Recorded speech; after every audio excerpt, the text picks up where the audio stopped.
At this time, we'll ask the secretary to call the roll. Benjamin? Here. Mr. McGee? Ms. Cato? They're both excused. Ms. Ford? Here. Ms. Hurd? Here. Mr. Williams? Dr. Jameson? Chairman Jordan? Here. All right, Mr. Williams is here. And Mr. Shanks. Yeah. All right. One. I think we have a quorum. All right. At this time, I'm going to ask if Mrs. Hurd will do our invocation, and if Mrs. Benjamin would do our Pledge of Allegiance. Please stand.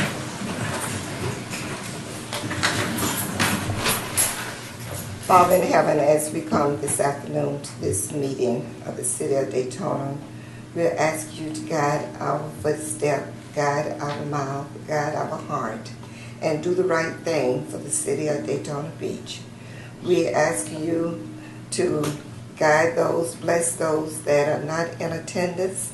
Whatever the problem is, you know, and you will take care of it. In Jesus' name we pray. Amen. Amen. I pledge allegiance to the flag of the United States of America and to the republic for which it stands, one nation, under God, indivisible, with liberty and justice for all.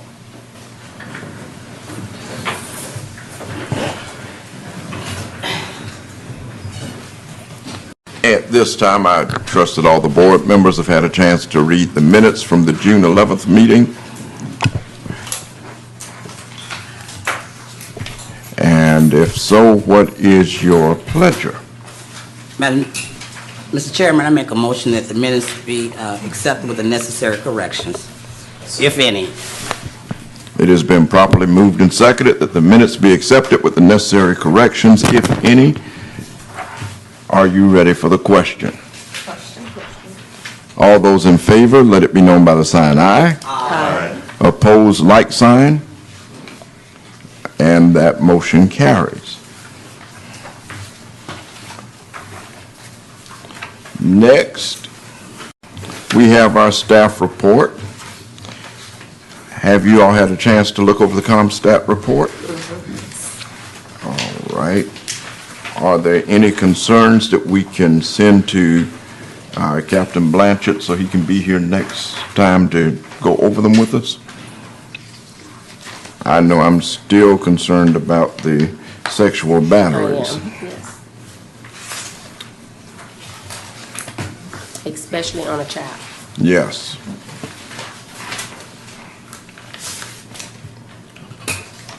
And we will, I'll try to get in touch with him to ask him to at least come and let us know what they're working on doing in that regard, because year to date, there's 11 sexual batteries on a child. That just amazes me. Yeah.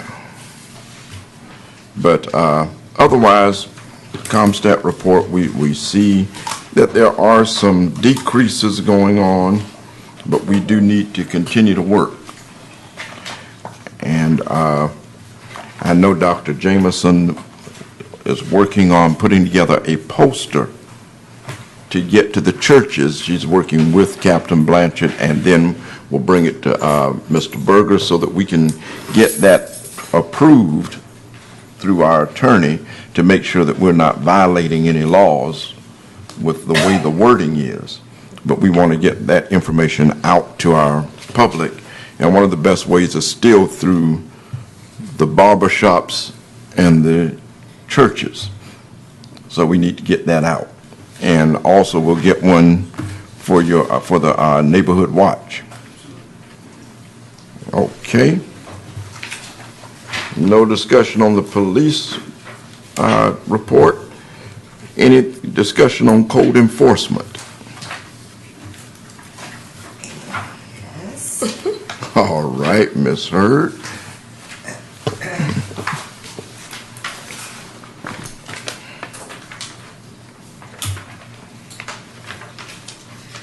Use your mic. Looking at the report itself, someone has been out there working a little bit. I was glad to see that on Magnolia, the truck was moved, but I would also like to indicate that on Bellevue and School Streets and other places in the community, these 18-wheelers are parked there.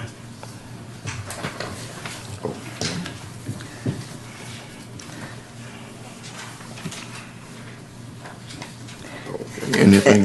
That was basically the main one until later. All right. Ms. Benjamin?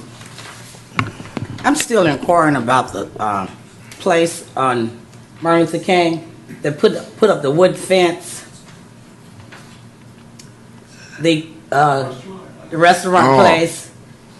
You know, you say beautification. That's not beautification. Okay. Restaurant on Martin Luther King. It's across from Foot Street. Mm-hmm. Foot Street, right? The appliance place. Restaurant supply Restaurant. store. They have been somewhat of a problem, period. Thank you. Well, I've complained. Yeah, and I'm sure that code enforcement, well, you know, it's a process with code enforcement, and I'm sure they're working on it, but we need to Upgrading. get them to do something. Let me say this. A wooden fence placed on MLK does not look nice.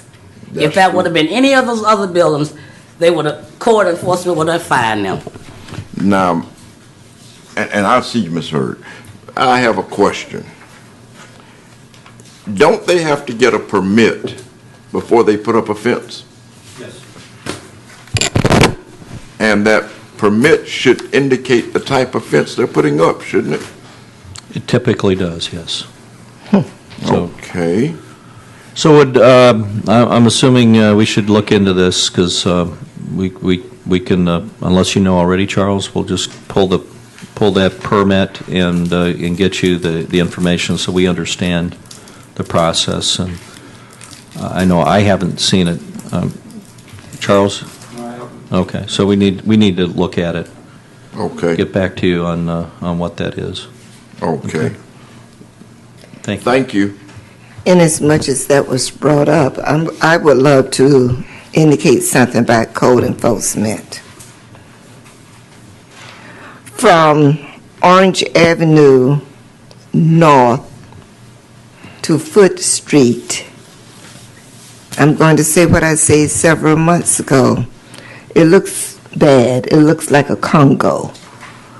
Code enforcement is not doing their job in the Midtown area. What I'm speaking of the yellow, white signs that were up for a week and a half, advertising dances, whatever. And it looks bad. I don't know where they go and remove signs, but even if you drive down MLK now, you will see double signs advertising dances or some activity. A few of them are down Mary McLeod Bethune, 3rd Street, and it looks terrible. But down MLK, we have worked hard to come up with a master plan. When that will develop, I hope I'll be around.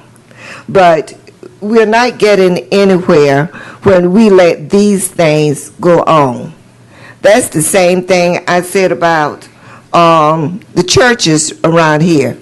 They open doors, they go to not code enforcement, downstairs, get a permit if they do that.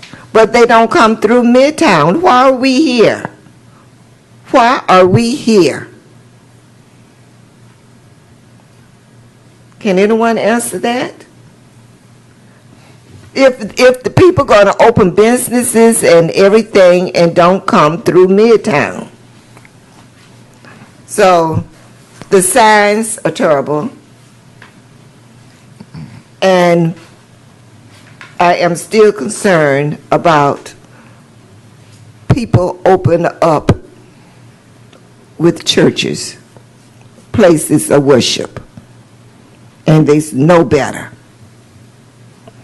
Thank you. Mr. Williams? I'm just curious. We've had a plethora of situations where people were opening up businesses and it doesn't appear that they've gotten or put up awnings or whatever. The car wash there on Orange Avenue. This particular fence. A couple of churches that are in question as well. Is there a hole someplace, or is there a hole someplace, or how is it that someone can actually put up something that a permit is needed, and it sits there for a year, 2 years, and they never get a permit and nothing ever happens? I'm just wondering, is there a hole or what's? No, well, first of all, I'm not usually if somebody is putting something up, we note the differences that are out there. Code enforcement is out there to make those visual observations, and I know Charles is out there as well, doing the same thing in terms of trying to catch anything that's changing, and we let people know if they're putting up an awning, please go in and get a permit, and that usually is pretty effective in terms of people going in and when they just didn't think they needed to have one or a sign, Okay. what have you. There are some people who have expressly wanted to do something, and it takes code to get it done. That's a minority of the number of cases I think that we see. Now, if there's been something out there for 5 years, somebody needs to let us know if we've somehow missed something. I'm not aware of what the hole is, but the hole typically would be, hey, 5 years ago or 10 years ago somebody didn't catch something.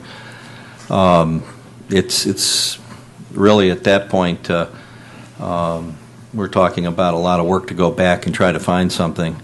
What we try to do is deal with what's happening today and right now. And if somebody feels that they're seeing something out there and they don't think that there's a permit, give us a call and we'll tell you right away. We have access to that information to let you know we've got permits on something. If not, we'll make sure that we get that done.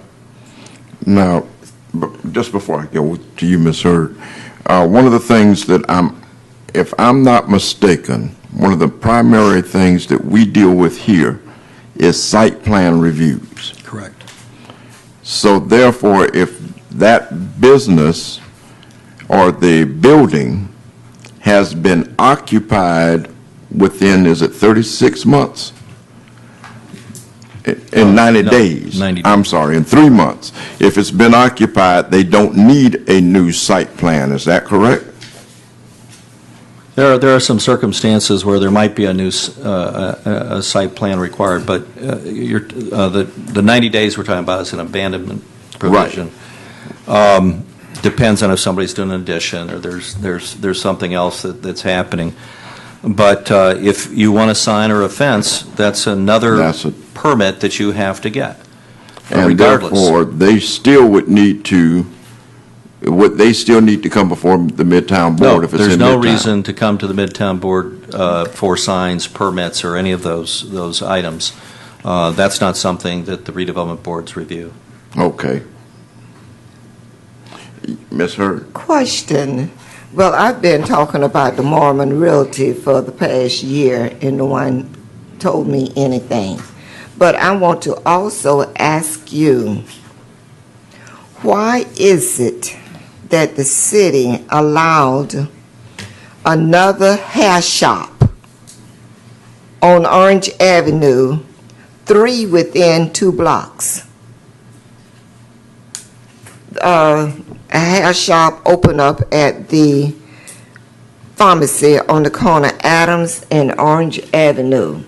And these hair shops, I think you have something in the code down there that 75% of the windows supposed to be open. And if you go by those 3 or anywhere in town on Mason Avenue where you cannot see in there. Not at all. Okay. Why I can they- speak to that. I can speak to that, Ms. Hurd. I've already been there. I've talked to the management for that store, and I've contacted code also, and they've been cited for that. And I don't know how many days they gave them. I guess they gave them 10 days to make the correction. But I went inside and talked to the people inside and explained it to them that not only was this a city requirement, but it was for a safety factor for them, because the police can't see if I went in to rob them, the police wouldn't even know what was going on. So I explained it to the workers there that was working there. It's a safety issue as well as code violation. So that part of it is being taken care of. Also, when they initially wanted to go in that particular site, it did come to me, and I did review it with the zoning officer, and it did meet all the guidelines. So it did. I signed off on it because it was one of those that really met the requirements and didn't need to come to Midtown Board. Okay, my question again too. Yes, it met requirements. How many hair shops do we need in the Midtown area? Well, you can't. How you can't many? deny 'em. We went through this with the convenience stores, but if they qualify and they're within the codes, then we can't say they can't operate out of there. Ms. Benjamin? I would like to know, where are we with the prohibit list? Because I think the hair shops was one of the ones on that prohibit list.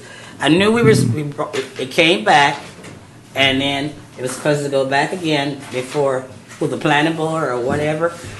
And what is it, a dead deal or what?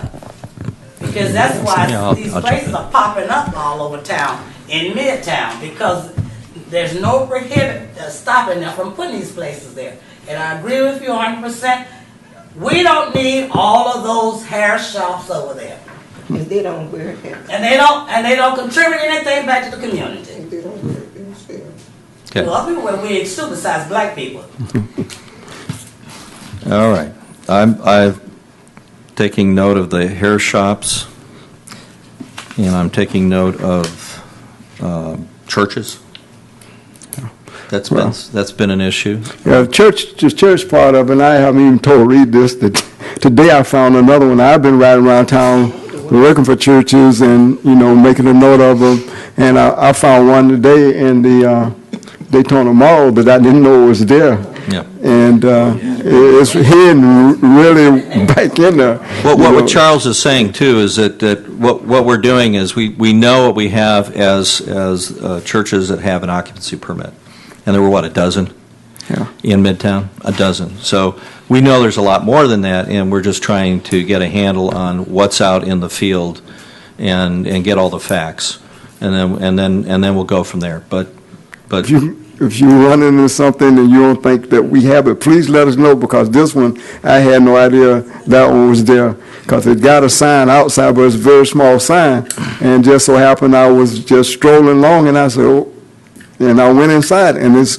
really all the way back to far left down on that hallway. If you didn't pay attention, you wouldn't see it, So if you see something out of the ordinary, just pick up the phone, give me a call, shoot me an email, a text, or whatever, so we can take a look at it. And we try to follow up. I go through the minutes and try to make sure that we answer any questions that came up at the meeting, but anything that's you think needs to be taken care of right away, please give me a call and let me know that it's there, and I'll go out and take a look at it.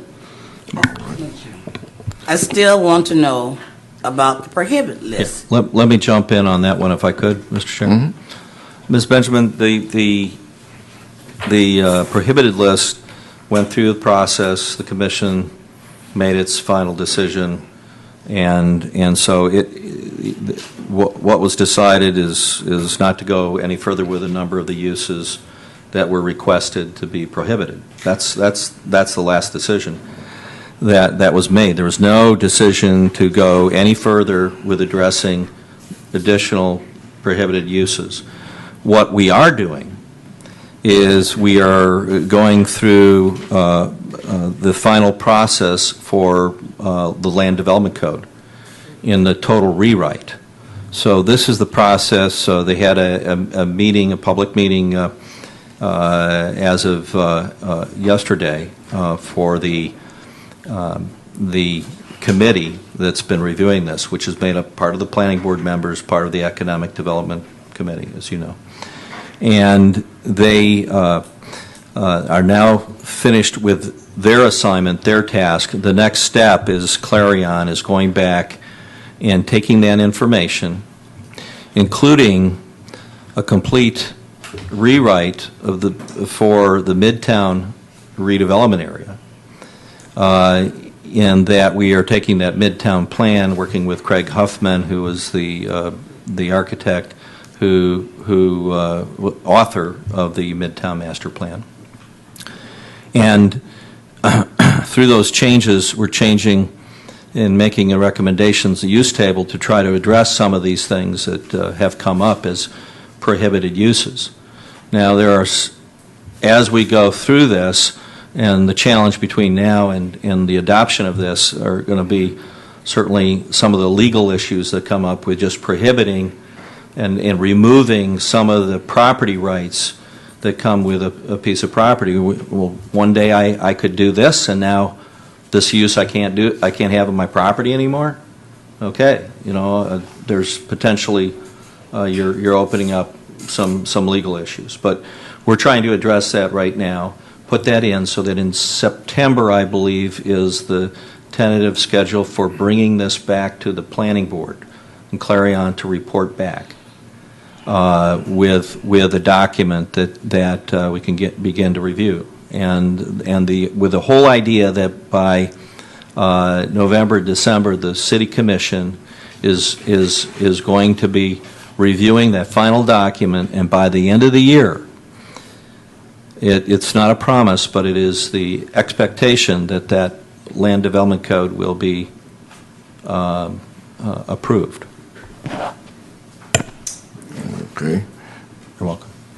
Aren't there codes in existence now that restrict if somebody has a business, they have to have X number of off-street parking? That should stop any of these problems you're having. Beauty shops, Churches. usually in a small Nope. building, they don't have but one or two possible parking. In Midtown, that's not the case, Mr. Shanks. Okay, they should have codes. They should have codes that control the usage of water inside, restrooms inside. They have to have. I know the state laws require that they have to have X number of sinks for every station they have. They have to have a men's and women's restroom because. Now, all of Mr. them- Shanks, I agree with you 150%, but that's not the case in Midtown. For years, there were certain parts of Midtown that weren't even mapped on the city map. But today, Have they learned that Midtown is there now? I'm not sure. I will say this, that we are today. If you come in here, you have to meet the Land Development Code. You have to meet the Building Code. There's no excuses. Now there is in Midtown, and I think what you're alluding to, Chairman Tully, is the fact that particularly in some of our streets, like MLK, MMB, those have some exemptions in certain areas in terms of parking, where there's no parking required. But for the most part, a lot of these shopping centers are already designed with the parking there, and if you take out one business and put in another business, you're not changing the parking. You move right in. You put a beauty shop in, hair shop, what have you. If it's permitted in that district, and if they meet all the other codes, they can move in. I agree with Mr. Shanks, what you were saying about parking and everything, and I'm disagreeing with the chairperson, because since I've been sitting on this board, we have closed one place because it was a church right there next to the little record shop on Magnolia, and it was there plus the parking and everything else. And I'm still saying, within the year, I've been talking about the Mormon building being used as a church. Now, I don't remember all this back then. I wasn't around when they did not have parking spaces. But I've been talking about this forever. And I would like to know, did they even go through a permit downstairs to be open? These buildings also have to have They don't have people inside the building. They don't have parking space. They parking on the grass and everything. Let us do this. Okay. I'm sorry. Let us get the specific address, and we'll look into this, or the place you're talking about. So your question is the Mormon Realty building? Is Well, what we're that asking too, about? but I was piggybacking on Mr. Shanks Right. about parking and everything. Yes. For that particular property, and how did they get in there, and do they? Yes, I've been asking this for 10 Okay. months or so. Oh. And somebody just pushed it to the side. Well, it's going back on my list if it got missed before, okay? And I told you can go out there on a Sunday morning at 11:45. They putting up signs, or sometimes Friday evenings, for service. Okay. I mean, if it's past permitting and all of that, it's okay. But why am I sitting here bringing you information if nothing is going to be done? When down a few blocks down, they had to work on George's place for 3 years to bring it up to par. Mr. Williams? In addition to that, we asked for, and we're told that we were going to be able to have, at some point, a copy of the city comprehensive plan. Are we still going to be able to have that? That did happen. I know that Mr. Bryant did provide copies of the comprehensive plan to most everybody. Maybe we missed you somehow. And Mr. Williams, I'm sure Charles will get you a copy as well.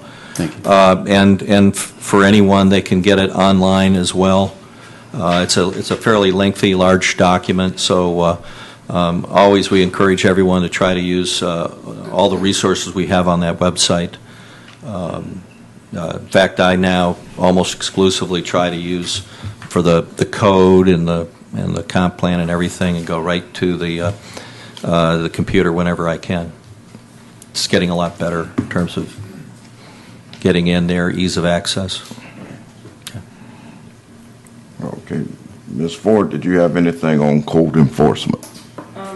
Just two questions. On the MLK with the crab stop, have you been back and completed the 15-day monitoring?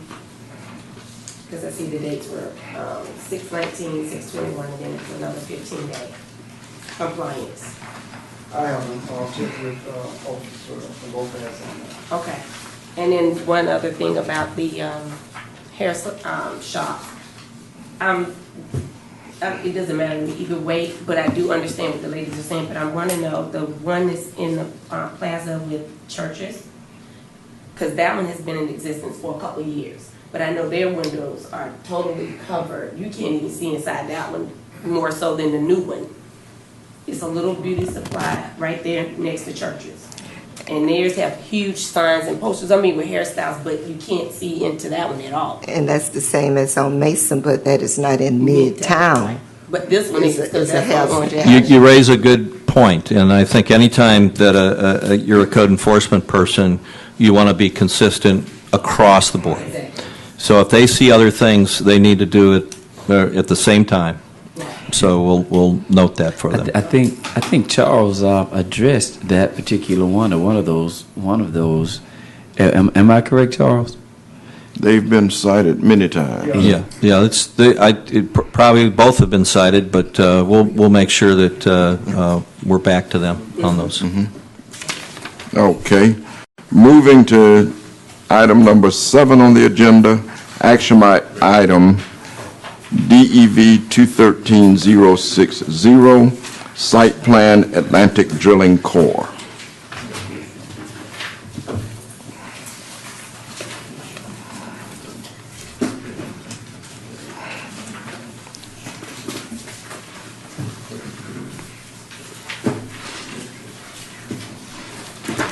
Okay, board, this is the agenda item number 7, Site Plan DEV 2013-060 Atlantic Drilling. We do have a representative here tonight on behalf of Atlantic Drilling, Mr. Roger, not the last name, Mr. Fuller. He's here. You'll be able to ask him any questions you might have. Once I complete the report, you do have the report in front of you. The address of it is 321 Marion Street. The request board action review the proposed site plan as required by Article 4, Section 8.2C of the Land Development Code. Review application pursuant to the appearance standards for the redevelopment area as required by Article 3, Section 5.1 of the Land Development Code. Reviewing would be board with final approval, Midtown Redevelopment Board. The project description, Atlantic Drilling Corp. is a proposed business in an existing commercial building located on the east side of Marion Street between Orange Avenue and Live Oak Avenue. The applicant is proposing to open a well drilling and repair business. The building has been vacant for more than 3 months. The Land Development Code, LDC, Article 5, subdivisions and site plan, Section 4.1. Site plans require a site plan for a site that has been vacant for more than 3 months in the redevelopment area. Site plan review, Article 4, Section 8.3 of the LDC. The reviewing body in reviewing the site plan shall consider whether the proposal is consistent with all applicable policies of comprehensive plan and whether any conflict in policy would be created. Land use and compatibility, the site is designated Passage Park buffer area on the city's future land use map. Passage Park buffer area is an upland buffer adjacent to the Tomoka River. No development of these areas is permitted except mitigation and natural trails. The site is located adjacent to the Florida East Coast Railroad corridor, not the Tomoka River, which is located 5 miles to the west in the city near I-95. The site has already been developed. Through research of past comprehensive plan documents, staff has determined that the Passage Park buffer area designation of the site as it is a Scribner error. The city's 1990 comprehensive plan, first comprehensive plan to include a designated future land use map, designated the site as local service. All future land maps until 2006 showed the site designated as local service. During the conversion of the future land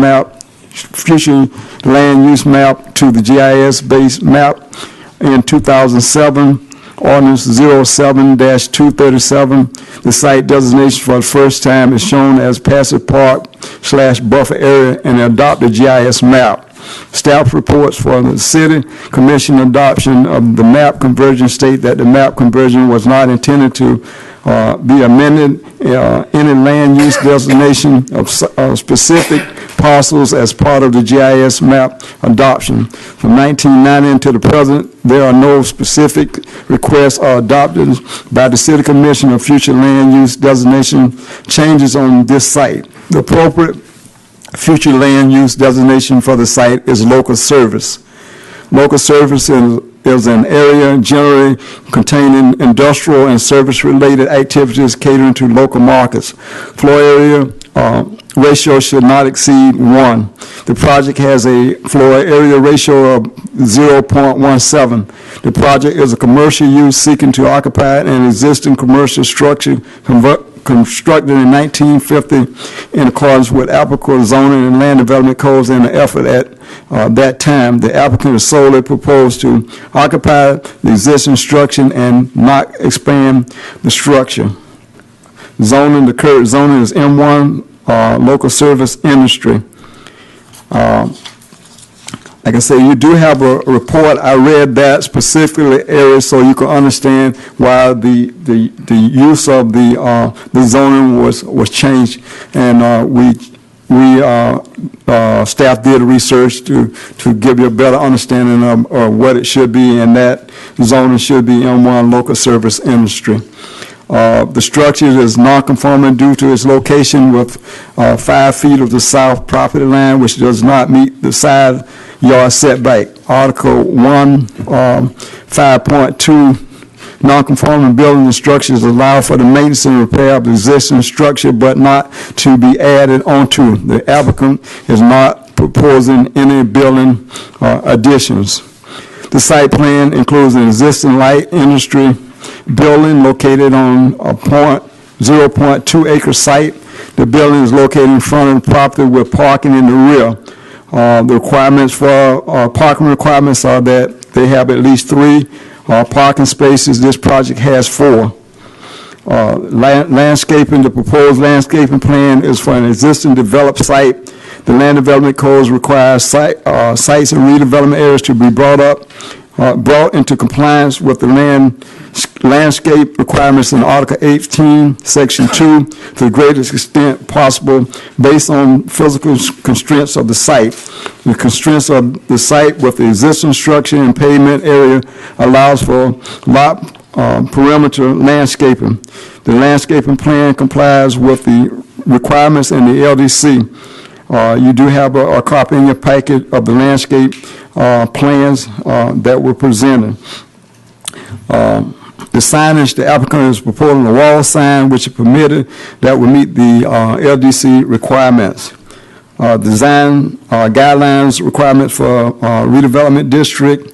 You have photos that are attached in your packet also. The project architecture. The existing building is designed in industrial vernacular style of architecture. The applicant is proposing to preserve the building architecture. The applicant is not proposing any building additions or related new construction. The paint colors will comply with the approved colors for the redevelopment area. Recommendation. Staff recommends that the Midtown Redevelopment Board approve the site plan for the project known as Atlantic Drilling, located at 321 Marion Street. As stated at the beginning, we do have a representative from the applicant here. If you'd like to hear from him, if you have any questions, he can help address those questions. All right.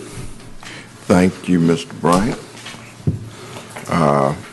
Let's hear from the applicant.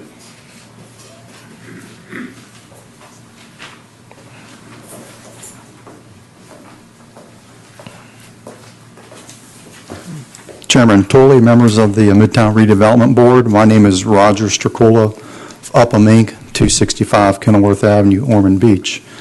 I represent the applicant and landowner, Mark Watkins, who is also here in the audience this evening. Mr. Watkins currently owns Atlantic Drilling located in Hawley Hill. He was looking to expand his business and move to a different location. He found this property on Marion Street and went ahead and purchased the property. Mr. Watkins met with city staff to find out what he needed to do to occupy the building. So Mr. Watkins is going through the required process through the city, through TRT, and then coming before you tonight to present the site plan. We met with city staff to go over the requirements, what we had to do to meet the LDC requirements. There's no proposed improvements or expansions, deletions, additions to the building. What we're trying to do is to actually improve the looks or the appearance of the property. Currently, right now, I'm sure you're familiar with it, it's just a lot of shale, weeds. You have industrial use to the north. You have Brink storage buildings to the south. So he's looking to improve it. We're trying to do the best we can with providing parking spaces for the employees and the end customer, improve the landscaping appearance out there. He's also proposing to put a brick paver from the front door to the driveway of the property, and just to generally improve the appearance of the building. And just to note in the project description, I do know that the code requires that the property has to be vacant for more than 90 days. This building has been vacant since approximately late 2008. And I'll be glad to entertain any questions you may have. All right. And I believe you may have a colored illustration that I provided Mr. Bryant. Okay. All right, Mr. Shanks, do you have any questions? Yes, I do. You're showing the drive down beside the building as being a two-way street. It's only about 17 feet wide. Now, you've got 4 parking places back on the backside. Do you have service trucks on this site? I mean, No. Well, if can a truck get by, or can a truck? Right now, we're showing, we have 20-foot drive out from the face of the building to the edge of the pavement. There's existing concrete there that we're, I'm talking about the driveway that goes from your parking area around the side of the building and out the front. that is the existing driveway that the city installed when they did the drainage improvements on Marion Street. So we're just tying into the existing driveway that is there and removing the fence and gate in front, which has, I believe that one may have barbed wire on the front. So we're pulling the gate inside the building so a truck or a vehicle could pull inside and not block Marion Street. But there is access to come into ingress and egress to driveway. You have service trucks parked outside during the daytime. These are employee parking places. And there are 2 garages in here. There's a garage on the west face of the building and one on the northeast corner. Okay. So the trucks can also park in there. The owner's vehicle trucks, they can park in there at night.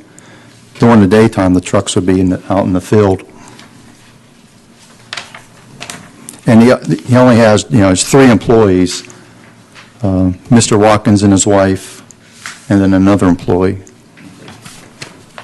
So you have the 4 on-site parking spaces, and you have the 2 spaces inside the building also that we're not considering. Okay. Next question is, what kind of cleaning materials are they going to use to clean these pumps? There's no drainage system in that building other than draining out on the sidewalk. Well, they're not cleaning the pumps. This is for well drilling installation Okay. and repair. So they're not draining any pumps within the building. But, okay. I don't know. Where Okay. are they draining? If they're going to repair a building, when they're about to get the oil and grease and grime off of it, and that's Well, I breaking can. down the water. Yeah. Well, Mr. Watkins can, he can explain what their current operation is in Holly Hill. I mean, he's not doing anything different than what is occurring there at that location. Do you want to? Mr. Watkins?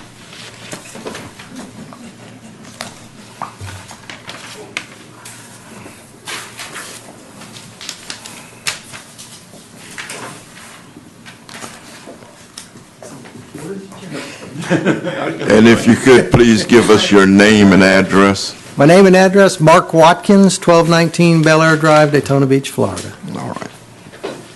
My thing was, all this is out here is dirt now. You got a nice driveway drawn on it. Are you going to finish that, pave all that area that's in gray as being asphalt or concrete? Concrete. That's going to all be concrete? Yes, that's what, Will there be any drainage in these areas to take the water access or the water oil access building or from the area here out without it going out into the sanitary and the storm drainage out front. You're gonna have any tanks in here to hold to separate the water and oil before you pump the water out to the street. Well, we don't do any business with pumps that pump oil, so we don't have any encounter with a pump such as that. We do irrigation and domestic water wells, and we service, repair, and sell irrigation and domestic water pumps. So we don't deal with oil whatsoever. I don't know if that... For example, 7-foot door with, actually, an oil well, oil pump going back off the back of it, back out in the street. Oh, I see what you mean. No, sir, we don't. We wouldn't be working on a pump such as that. Ours is, again, irrigation and domestic use. So ours is, anything inside of a pump that we would take apart would be water. Does that help?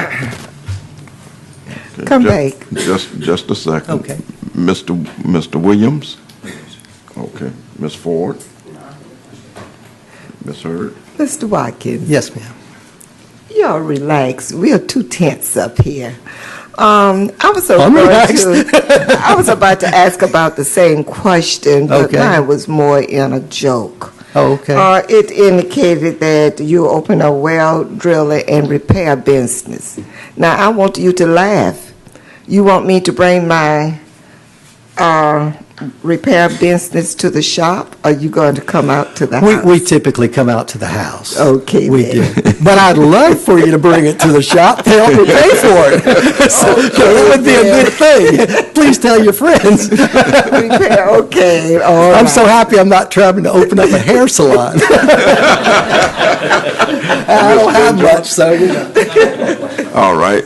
Only one, Done, or do I need to stand? only one concern that I have, and basically, I was looking at the reviews here, and Planner A is saying that the planning department interprets the proposed use and proposed installation of concrete driveway and parking area are not permissible due to the future land use map designation of the property coupled with the LDC regulations regarding non-conforming use and expansions of structures. Not expanding the structure. Okay. But it's also my understanding that that was on the TRT number 2 meeting. Okay. There was a third meeting, which I did not attend, that Mr. Jeffries on the city staff, as I understand it, the staff decided that that was a misinterpretation. Okay. And that since we're nowhere near the Tomoka River, that, and I don't know, is it scripter or something, whatever that word is, that was in error. So Okay. All right. that's the way I understand it. That's why I read that part to you. Okay. And I just wanted to bring that out so everybody understands that whole thing. And I'm very familiar with Watkins and their work. So I have no problem with that. I hope everybody feels that way. Yes, ma'am. I'd like to make a motion, please. Action item DEV 2013-060, site plan and let it drilling corporation be approved. Second You've heard the motion. Are you ready for the question? question. All those in favor, let it be known by the sign aye. Aye. Any opposed? And the motion carries. You're approved, sir. Thank you. Don't leave. Yeah, we got there. Action item. Isn't it sad? I mean, really, Yeah, go ahead. if I can say, all the effort you put into this, and there's really nobody here from the community that you're actually trying to improve, and all of this money and time and effort. So it is, I sensed your frustration earlier, and it's terrible. It's rough. It is. Well, we'll try to do our part. Thank you. Thank you. Thank you. We're ready for item number 8, Action item DEV 213-001, O'Reilly's Auto Parts. Board, this is agenda number 8, site plan DEV 2013-060, O'Reilly's Auto Parts. Again, we do have a representative from O'Reilly's Automotive Stores Incorporated here, Mr. Tom McBurk. He's the engineer, and once we do the presentation, he can come forward and you can ask some questions. This is a request to review the proposed site plan as required by Article 4, Section 8.2C of the Land Development Code. Review application pursuant to the appearance standards for the redevelopment area as required by Article 3, Section 5.1 of the Land Development Code. The reviewing body is Midtown Redevelopment Board. The project description: O'Reilly Auto Parts is a proposed auto part retail business located on the east side of North Noble Road across from the old Daytona Mall. The applicant is proposing to construct a new commercial building for the auto retail business. The Land Development Code, LDC Article 5, subdivisions and site plans. Section 4.1, site plans requires site plan for a site for a new construction. Site plan review, Article 4, Section 8.3 of the LDC, the reviewing body and reviewing the site plans consider whether the proposal is consistent with all applicable policies of the comprehensive plan and whether any conflict in policy would be created. Land use and compatibility: the majority of the site is designated retail on the city's future land use map. Retail use designation permits commercial development with floor area ratios FAR up to 3. The net gross floor area of the proposed building is 11,081 square feet, and the project has a floor area ratio of 0.17. The site is currently retail. The rear portion of the site is designated level 2 residential on the city's future land use map.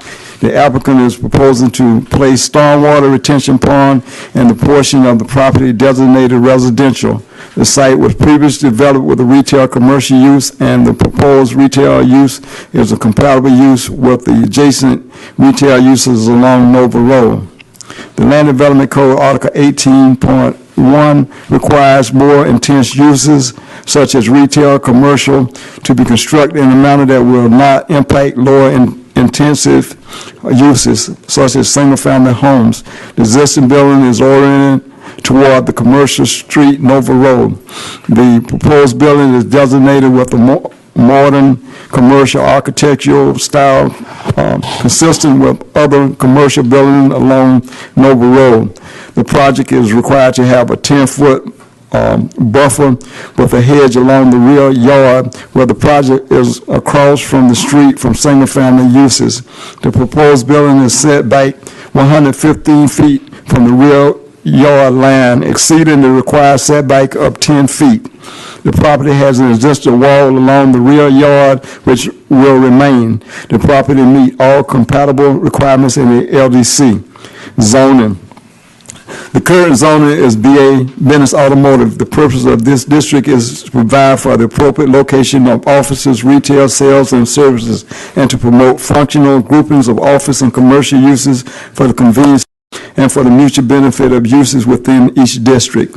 Automotive supply stores are considered retail and services and are permitted BA uses. Site arrangement. The site plan includes a proposed retail commercial structure located on a 1.87 acre site. The building is located in the center of the property with parking in the front and south side of the building. The stormwater retention pond is located in the rear of the site and will provide a buffer to residential use behind the site. Parking and traffic. This particular project requires 39 parking spaces, and with this project is providing at 45. Site landscaping. The landscape plan complies with requirements in the LDC. You have in your packet attached a copy of the landscape plan. signage. The applicant is proposing a wall sign on west elevation and a pole-style ground sign with changeable copy in the front yard.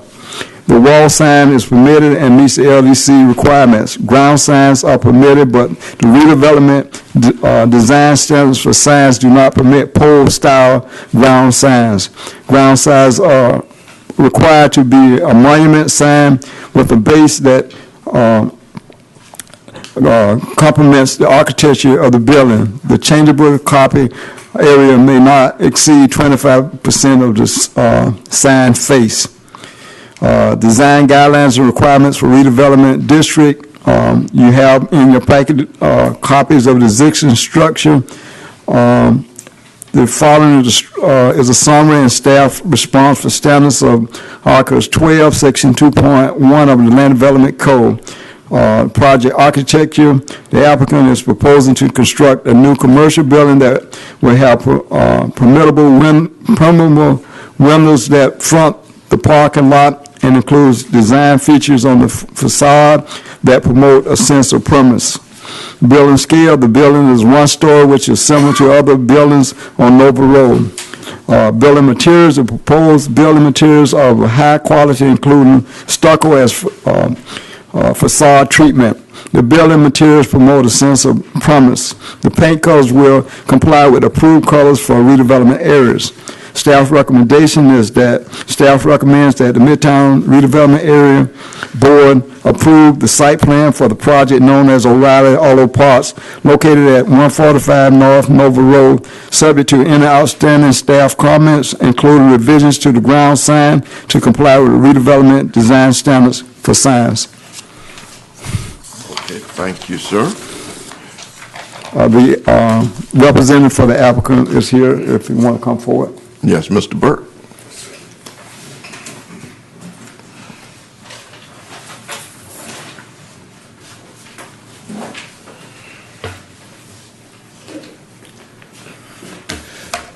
Chairman, Board, Thomas Burke, Cardinal TBE, 380 Park Place Boulevard, Clearwater, Florida.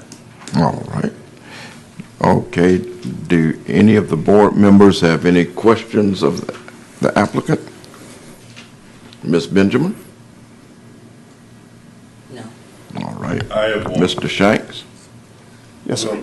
Will any maintenance work on my automobile, can I come in on your lot and change my oil when I buy 5 quarts of oil at your place? No, sir. Okay. It's strictly auto part sales. No service provided. Well, I'm talking about when Joe Blow goes to buy the gallon of oil and comes back out and pours it in the truck. Yeah, or somebody pulls in and their car's steaming, smoking, they need some antifreeze. I can understand they run inside, buy the antifreeze and pour it in. We can't necessarily stop that, but as far as oil changes go, I can't imagine that. Some of these places, they have their lifelong mechanic that just hangs around and changes plugs and does rewiring and things like that on site for them. Right. It ends up in an outside garage. Sure. Yeah. No tire sales. Basically, just auto part sales. Okay. Mr. Williams? Ms. Ford? No questions. Ms. Hurd? This a particular location, this is the old Quincy's. Yes, ma'am. Okay. I understand what Mr. Shanks is saying, because eventually the parking lot will become eroded because of the grease and everything. Right. If people go out there trying to change their own oil and whatever the case might be. Yes, ma'am. So you will make sure that they keep an eye on that. I will pass that message along to O'Reilly's. Right. And good luck to them. We need it, and hopefully they'll be open soon. We're trying. All right. And Mr. Burke, my concern is the willingness of O'Reilly to make a monument sign rather than a pole sign. Yes, sir. And also, making sure that they come into compliance with what Mr. Kruger has mentioned here, making sure that you have a flap on the outflow pipe so Right. that it won't go into the city. Yes, sir. I've addressed that in the last iteration of our plans. There's an existing stormwater manhole on our property. We're basically utilizing the same discharge pipe that serves the system for Quincy's now. It's a pipe that's connected to the pond in the rear. Goes out to Nova Road, which ties into the DOT system. Along that stretch of pipe, there's a storm manhole, and in that storm manhole, we're going to provide a flapper valve that allows our water out, but keeps any water coming off-site into our system. Okay, and my major concern with that is because that is an area of flooding. Yeah. And kind of upset with DOT right now, but we'll wait. Okay. But other than that, I applaud it because it is going to bring jobs into the community. It's going to be a great enhancement to that area. I went over to the site before the meeting, and it's overgrown. The parking lot has weeds all throughout. O'Reilly's does a really nice job with their storefronts Yeah. and the landscaping. This is probably our 30th store in the state. They've come in through Tallahassee, down the west coast, over to the east coast now. We're in the process of constructing a distribution center in Lakeland. So wonderful. that supplies the stores. Once that gets set, then they can feed their stores the parts that they need. But it's a great company, and they're really proud of their product.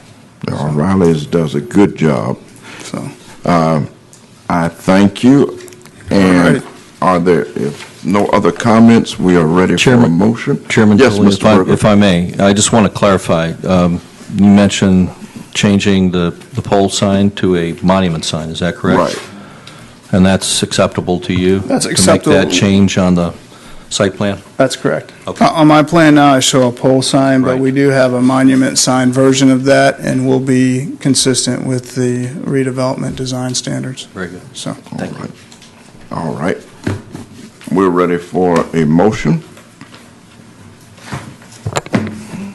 Action item DEV 2013-001, O'Reilly's Auto Part. I make a motion that we accept it, approve the auto part place, and make sure that the sign is correct. Okay. All right, it's been properly moved and seconded that we accept O'Reilly's Auto Parts with the adherence to the stipulation about the monument sign, and of course, they've already dealt with the flap. You've heard the motion. Are you ready for the question? All those in favor, let it be known by the sign aye. Aye. Opposed, like sign. The ayes have it. We thank you, sir, and we bid you Godspeed. thank you. Thank you very much. All right, redevelopment projects.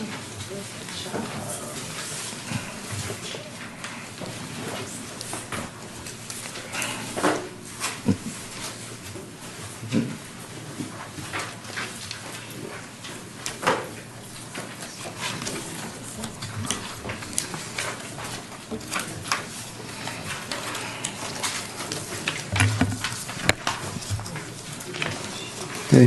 Board, these are just some of the properties that we've been looking at, trying to see how we can demolish them. 551 Cedar Street, 549 Cedar Street, and 548 Cedar Street, which are right next to each other and across from each other.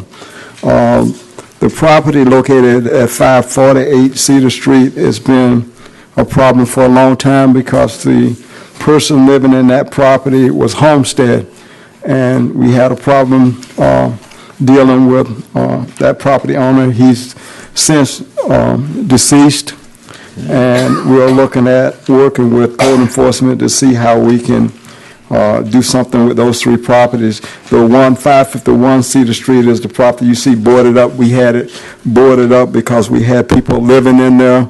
The day that we boarded it up, it was a cold morning, and the people living in there actually had a big number 10 tub and had wood in it and using it to heat. So we had the police to go in and get them out of there and have one of the guys that we used to board up that particular property. And the property next door to it basically was the same. And what we're finding is, if you look at the property on 628 Division, we're having a problem with homeless people, drug addicts who they seem to know where the vacant properties are. They're moving from one property to another one, and it's a constant chase. As we board up buildings, they somehow take the boards off and they move in, and they're there before we know about it, and unless someone calls the police and let them know that they're there. Because the one particular one down on this one on Marion Street,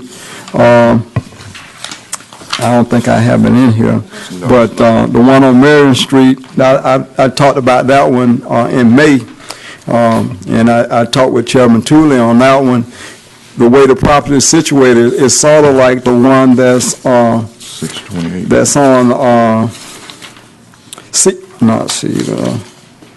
Division Street. It's a property. It has a house or apartment behind it, and unless you walk to the back of that particular house, you can't see where they gotten in. And one day I was down at the one on Marion Street with Chairman Tooley and walked back there, and you could see they had went to the back part of it and opened it up, was actually living in the house. And when I drove up, they saw me and they hid in the woods. So we're having a lot of problems with people moving in vacant houses that are abandoned. So, but we are working with the police department, and hopefully in the near future we'll have some funding that we can try to take down some of these houses, because they definitely need to come down. We don't want to wait until they cause a problem in the community and burn down some of the neighbors who have nice houses. So we want to try to take care of that. The other picture that you see in my report is 601, 605 South MLK. This is the convenience store. Code cited them for a number of code violations. They have since corrected a lot of the code violations. Actually, they were closed for about 2 weeks. Yeah. And they brought in people to work and correct a lot of codes. So I think they just opened back up the end of last week or first part of this week, that particular store. But as we drive around in the area, we're trying to make sure that we address some of these type issues. Again, I ask you, if you run across a problem out there, please call me, and let's get out and get code out there. If we have to, we can get the police assistance out and try to make sure that our areas are safe and not at risk of being having someone's house burned down and cause a safety issue in the community. So that's my report for this month. You'll see me out riding around in my truck. I think they know me in the community. So I'll be out there. Okay. Any comments? Yes, I would like to make a comment. Mr. Brian, you probably don't know it, and others, but these houses have so many memories to me, and Mr. Tooley, I'm sure, because we know that two belong to Mrs. Bonner and her sister. So that's why I wanted to mention this, and I guess there were no relatives or anything left, but that has been quite some time ago. And I also would like to mention, I think 548 was that part of the fish market? Yeah. Okay, to bring back all these memories, you know. It was part of the fish market. And 628, I know who used to live there. I won't call no names or anything of the sort. And back to 605, MLK improvement was done there. The only thing I have about there and the sidewalks, I think I mentioned it before, next to Old Shallow, the sidewalk, there's still parking parallel the sidewalk and driving over the sidewalk. I don't know, is that a church issue, a police issue, or whose issue, or who would be responsible if the building is damaged or just what? But with no curbs, I guess they just drive on up there. You talking about parking at the corner to go to the store? Oh, well, yes. Okay. So is there a law for crossing the sidewalk like that, or what? I'm gonna have to check it out and see. I don't know that it is, but like you say, there's no curve in there, so I know that's probably an issue. But I'll check that one out. Okay. Anything? Nope, that's it. I was just going to comment of the historical significance of those particular houses. It's a shame that the historical value of these houses is not being preserved. And part of it, I think, is because some of the people do not know that they can be preserved. This is right around the corner from the Howard Thurman House. Mm-hmm. That whole area has historical significance. That's why many times we'll hear people say they don't know any of the history in Midtown. Midtown is loaded with history. Miss Bonner's house was there. Mrs. Small's house was there. In fact, right now, the Thornton property is being torn down. Those are apartments there on MLK. Mrs. Turry T. Small was Mrs. Turry Thornton Small. Those were their properties. Those are the things that I think we need to try to find out if there's any way to preserve that history. I know that a lot needed to be done, and I'm very proud of the Midtown Cultural Center, but the history of Cypress Street Rec is so deep and rich, it's a shame that something was not done to preserve that. Amen. I remember constantly hearing my grandmother talk about watching Ray Charles for 10 cents.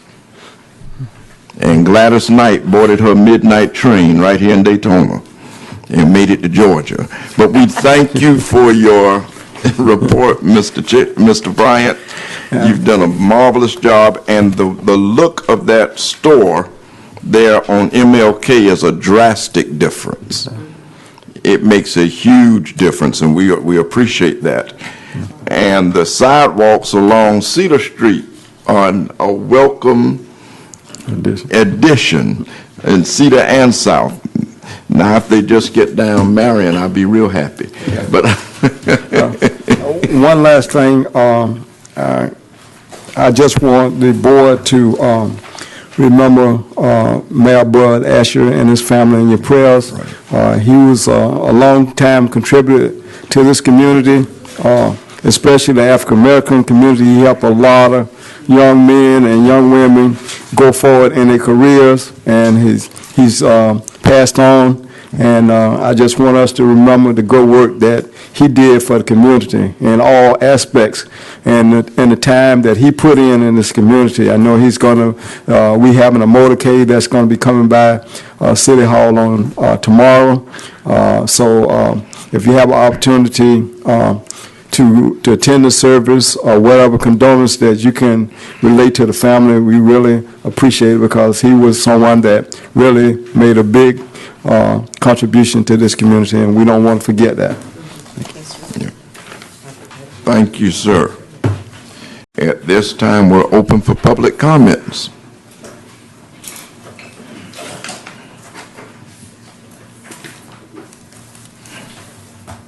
Pierre Lewis, 130 South Franklin Street.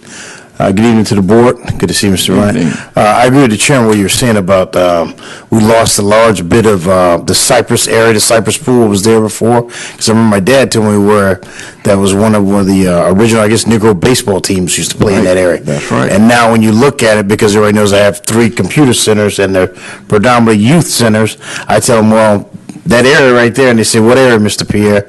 The place where the retention pond is at. How that happened, I don't know. I can't fix that, but that's all I can show. There's no moniker, there's no plate, there's no nothing. So when I take the kids around and try to show them, as you say, that historic value that exists or did exist in our area, that's one of the things that sticks in my car. Because I remember riding that bicycle as a kid, you could see them playing. They used to play softball in that area when I was a kid, and I rode that little swing bicycle, and you hang on that fence and you see the old guys. But anyway, so I agree with you on that. But the other reason that I wanted to talk to the board today, I'm on that Veterans Memorial Bridge thing, and we were talking about the creation of the bridge. Can't speak too much on it, but I mentioned to them, I said, well, I got to leave because I got to hurry out. I want to make the Midtown board, because normally I've been mentioning how, I'm a retired Marine, so I'm still jogging in the morning at 5 a.m., so I'm on ISB Bridge. And over the last month, I said, okay, what I'll do is go back to the area where I used to jog at. I decided it was a smooth run over Seabreeze Bridge, over Ormond Bridge, over ISB Bridge. Well, this time I said, okay, well, what I'm going to do is go back to jog down MLK. Whoa. Has anybody tried to run down MLK Street? I know you're not really supposed to. But my question to the board, and I guess to Mr. Bryant too, is the redevelopment of what's supposed to be going on that street. As I started to run, take a little leisurely jog in the morning down that street, and of course I saw the women that were just coming off the work, say that, they would speak to me in the mornings. But as I jogged down MLK, and I said, wow, just the potholes and just the pit holes up and down that street. Even if you're not a person that's supposed to be jogging on the street, because I know it's not really set for pedestrian traffic, that street is just the potholes. It's just atrocious. Even with the new church that they got built, on top of the Demons at George's place, with the big security fence blocking the church door. But anyway, that's in the George's place. But along that area, so I'm jogging all the way down MLK. I jogged the full distance. That's from Mason all the way down to Shady Place. At the full place, and I come all the way back. So I've seen the whole thing, but my feet have and my ankles have. But as I started to get closer to that area down there by closer past ISB, by Safari Lounge, etc., and getting down to Shady Place, there's just so many potholes and so many pits in MLK, and I think, okay, MLK parade comes around, maybe we could have an MLK walk down there. I would not even venture to tell somebody to walk down there. So my question is, because I've been a bit long-winded, is I have probably missed the Midtown board meeting when they probably gave an update about what's going on with MLK, Mr. Bryant, or how do I find out information? Is there something, I'm not saying, within the next month, but maybe in the far-reaching plans, a part of the master plan, what is to be done with that road? Because that road is a mess, let alone walking. I'm serious. And don't even think about jogging down there. You can forget it. Okay. I still do it, but it's a mess, to be honest. Can I jump in here? Yes. Yes, sir. I will tell you that we have our hopes that as a part of the Orange Avenue project that we can wrap that improvement and road project that's Orange Avenue from Orange to ISB as part of an overall major streetscape like we're doing on Orange Avenue and redo it. Because that road is in really bad shape. There's not, and I'm saying there's no base underneath. I mean, it's like they paved right over dirt whenever they did this. So what ideally we want to do is dig it all up, get the sidewalks, everything, new street lights. Well, we still don't know the financial picture and where it's all shaken out with Orange Avenue. When those grants aren't all in, everything's not put together. Until that's packaged and we know where we're going with that, we can't commit to that. But I could be sitting here next year and saying the same thing. So our request of Public Works, because we're not tying up, we have money tied up right now with the Orange Avenue project, is that we are asking for all of MLK, from ISB all the way down to Shady Place, to be paved using the motor fuel tax funds. That we go around the city and we only have so much we can do every year. And so we've asked that this be one of the priorities, and that we just can't keep waiting. And if we have to come back in 2 or 3 years and have a design and can redo that one section from Orange to ISB in a better way, it's not that much that we're tearing up, some asphalt. So this way we can come back and do that. That doesn't address the curbs, it doesn't address the sidewalks, but at least it gets that pavement addressed right now, because it's, again, the grass is growing up again. I've been driving up and down it, and I see what's happening. So you're exactly right. It needs to. May I, Mr. Chairman? Mr. Berger, I remember some time ago, I think it was Walmart, when they were going to move into the Father Lopez, that area down there, when they began to say that they were going to move into that area that's down there, that there were some provisions that curve, towards Sunnyland Park was going to be taken out. I don't know if that was someone that was supposed to be a part of that. They were going to get eminent domain, take those houses there, or work with the citizens that were there. And that curve was going to go, so it'd be one straight stretch from Mason all the way down to MLK, and then there was provisions, or at least somebody mentioned, well, that's when that whole road was going to get paved. That may have been, centuries ago, seems like. So, but was that a part of that? Is that still? No. No? Nobody's ever heard of that curve being taken out? I've heard of it, but that was a part of the deal with Walmart. Right. Walmart Back it out? Okay. Thanks, Mr. Bryant. Okay, I understand. But that road is, anyway, I've said, thank you. Thanks to the board. Thank you, sir. Yes, sir. Coincidentally, you mentioned about the curve on Washington Street there. I came by there today, and I'm going to say it, and hopefully they are listening. A city truck came around that curve, had to be going 30 miles an hour. Oh, I can believe that. Ones that almost hit me jogging down the road. Okay, thank you. No offense to the city, but. Good thing I kept my eyes on the road. Clothing. I don't know. Maybe be aiming for me now, at 5:30 in the morning. Thank you. Thank you. Thank you. Thanks.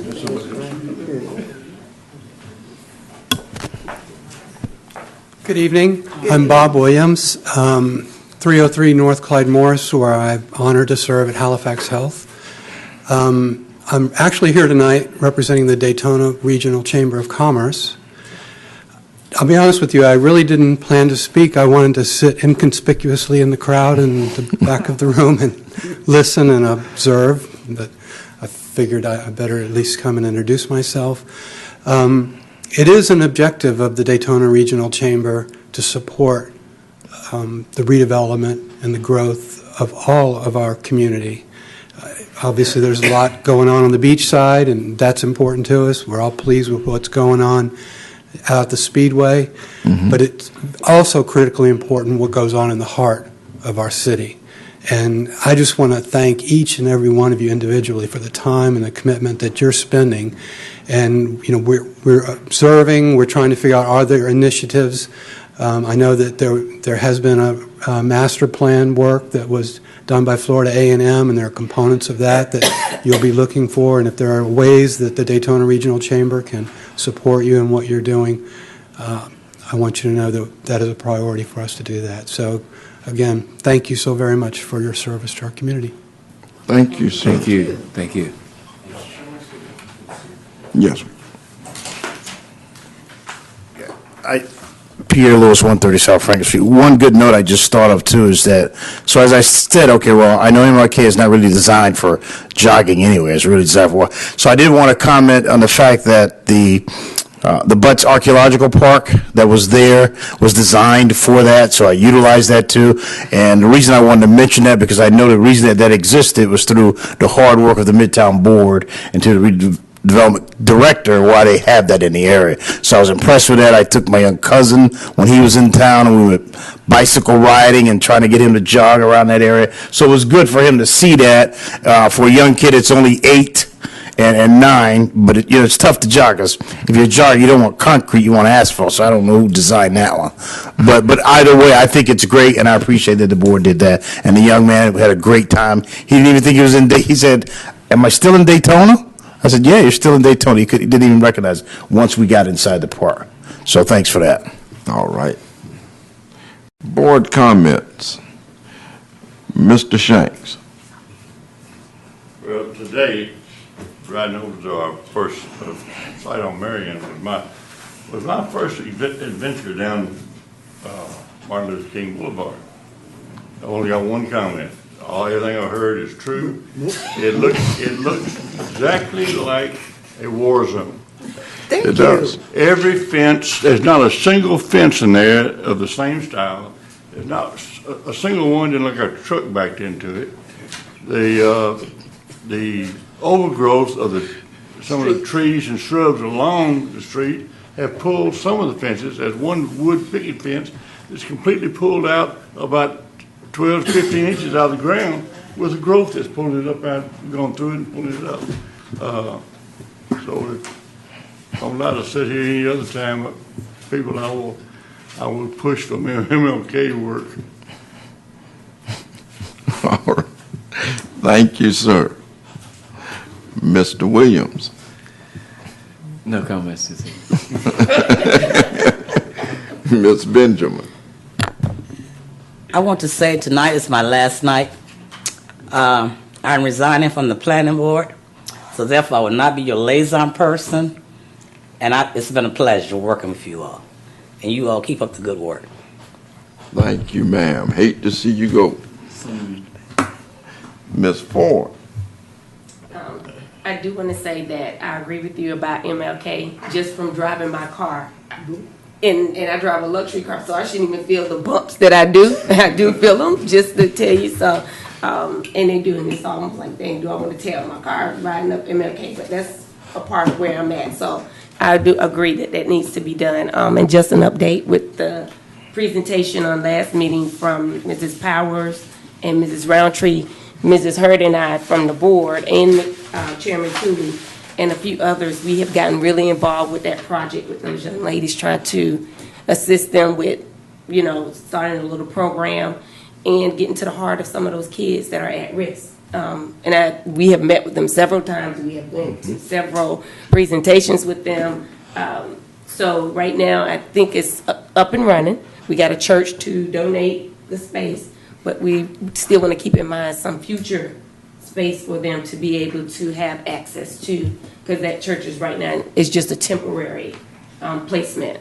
And Ms. Benjamin, I don't know you well, but good luck to you in your endeavors. Thank you. Ms. Hurd. Well, thank you, Chairman. Okay, before I forget, Ms. Ford, you're right, we have been involved. And just to make it very short, future place for them, I think I mentioned it to Mr. Bryant, Midtown out there, the old Harris grocery store, I'm still looking at that as being a very good community place area for senior citizen activities and community activities. That is on the corner of Bellevue and MLK. I'm also concerned about families and kids having basketball goals on the streets in Midtown or in the city. My thing is, number one, it's unsafe. Number two, are the properties down. And Number 3, we have worked so hard as a city to have recreation areas with basketball areas so that they can go and play. Okay? I also would like to know, Mr. Bryant, do you not have any idea, or have you heard what they might be doing to the 2-story house on MLK that was hit, damaged in front of Shiloh? I've been in contact with the owners, and I was supposed to meet with them a couple of weeks ago, but I went on vacation, and I haven't been back in contact with them anymore. Actually, we had the building boarded up, the city did, and so I will get back in contact with them again. Okay, I would like to know. Going back to the Johnson Service Station, we did approve of them putting up the shed and all of that, but I'm still seeing that old orange tent still there, and I think we indicated that someone was going to do a follow-up and have them to remove it. It really is taken away from our master plan. It's not what we gave them permission to do. Okay? And Daytona wants to sell 53 Midtown parcels. How great thou art. I know the parcels are out there. And the only thing I'm saying, Mr. Burgess, and I know over the years, for some reason or other, certain people in the city knows about the selling and bid and everything before the public. And they jump to it and they receive prime land before the community knows about it. I hope this doesn't happen again, and I do know what I'm speaking of. I know several properties that was purchased before we even knew about it in the community. So the city has to do what it has to do in selling it. The article was very nice, and hopefully we all will know about the same time to bid for them, or the property owners in the community or next door will have the opportunity to see if they want it or so. Okay? Thank you, and have a good week. Oh, have we decided when we're having a workshop? Okay. All right. Thank you, Ms. Hurd. Thank you all the board for your comments. I thank the public for coming out. One of the things that we can ask the chamber to help us with, I've been a very strong advocate of it. Mr. Lewis has been an advocate of it. We need to find some kind of way to get internet service, high-speed internet access in the Midtown area. I understand we have somewhat of an access along Beach Street, but we need to get more of a high-speed internet access in the Midtown area. That would be more conducive to helping our young people move into the actually just move them into the 20th century, but actually move them into the 21st century so that we can actually be able to compete internationally with some things, because that really levels the playing field. It also causes employment to be a lot easier. And our young people need a way to improve their educational benefits. I do know that Volusia County Schools now has classes that the kids can take even in high school online. They can actually have virtual school. Those things are needed, and we talk a lot about the crime and things like that. If we have something to occupy the students' minds, they won't be as apt to go out and try to develop their own. My grandmother used to tell me, as many of your parents did, an idle mind is the devil's workshop. The other thing is that I agree we need to start working on MLK. I appreciate the project that is in place with Orange Avenue, and I do appreciate the fact that the city wants to do something. We have identified what can be done to find funds to do from Orange Avenue to Shady Place. The idea of using the tax is wonderful. We have to try to find a way to let our commissioners know that we are very much in favor of that idea. I am not able to be in most of the city commission meetings because Wednesdays is my late night that I work. Don't get off until 8. But board members, please attend city commission meeting. Get up and voice our concerns. The other thing is we need a representative from the board to be at the heat meetings with the health department. I've been to one of them. I can't go but so far, y'all. I'm only one person. And I've never been guilty of a Moses syndrome of trying to do everything. So I need your help. Please, ma'am, please, sir. Let's begin to attend some of these meetings and try to incorporate and bring about a cooperation between the various things that are out there that will affect our area. My last thing that I would like to say is that we've got some vacant commercial properties in Midtown. We've been trying to find a way to get a grocery store or something into Midtown. Is there, in fact, I'm working on this now, a way to actually incorporate some of the people that are growing foods and things like that, for instance, the Midtown Garden and places like that, to open up a vegetable and fruit stand, if nothing else, in some of these vacant properties so that we can begin to at least get some nutritional value into the Midtown area. And Mr. Berger, I don't know if they ever got back to you about the flooding situation.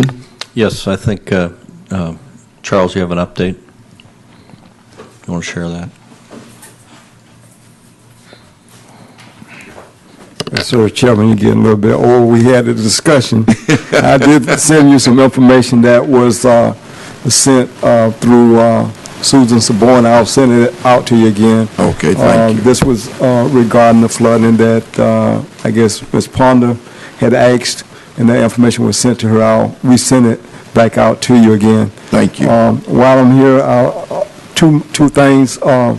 Regarding the workshop, if you would, if the board members will send me some dates in August. I know Mr. McGee should be back sometime in August. He's gone for the rest of this month. If you could let me know some dates that are available in August that we could possibly have the workshop. And also, we lost another board member, not literally pastor. She's no longer part of the board, Ms. Margaret Simonet. She's not here tonight, and she's no longer part of the board. She no longer qualifies based on her employment. So we're going to have to get now 2 new board members we're looking at bringing on the board. So as you look around out there, tell people we do need new board members. If they want to have some input on what goes on in Midtown, apply for the board and come out and try to make a difference in the community. Thank you. All right. Thank you, sir. I want to thank Ms. Latham for being here today. And Mr. Berger, we thank you. Ms. Grooms, you know I appreciate you. Sometimes we don't mention you, but we appreciate you. And Mr. Bryant, we thank you. All the board members, we appreciate you. Ms. Benjamin, we hate to see you go. We appreciate the work that you've done, and you've been a great asset to the board. But now, if there's no further business, the meeting is adjourned.